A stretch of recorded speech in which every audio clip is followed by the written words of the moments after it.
The city of Kermit has gone through a lot in the past few months. For example, they have a lack of dump trucks to pick up trash bins, and a lack of funding towards certain departments continues to be an issue. Some of these issues came up at last night's city council meeting, and CBS 7's Noe Ortega was there. Back the Badge is the Kermit Police Department's version of Bustin' for Badges, which is a fundraiser that helps Ector and Midland County raise money for law enforcement. However, Back the Badge is a golf tournament that raffles off guns. This was supposed to be the 8th annual event, but this year, the raffle was canceled by recommendation of the city attorney. The raffle had to be held by a 5013C that their intended use is to first responders.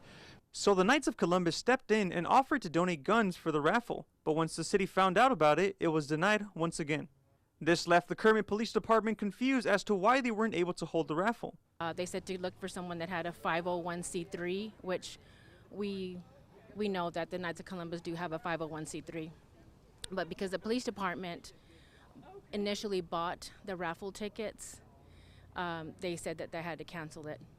Yvonne Ramos is the wife of the Kermit Chief of Police, Jaime Ramos. She says this annual fundraiser would have brought in about $17,000. We were disappointed because that's a big way for us to get money, for the police department to get money for these things that the city can't afford to buy for the police department. Another item on the agenda was to make an agreement with the solid waste company Republic Services.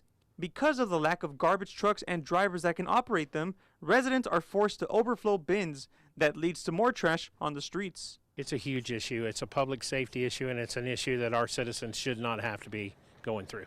We have mechanical issues on 3 of our trucks that I feel like are going to take longer than a reasonable amount of time to get them fixed, so we will probably have an emergency meeting early next week and come up with our decision.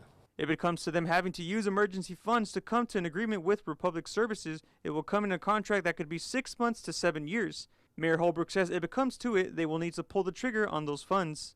The mayor did mention that he plans to have this raffle in the fall. In the next coming meetings, he and the city council will find the money and date. For CBS 7 First Alert News, I'm Noe Ortega.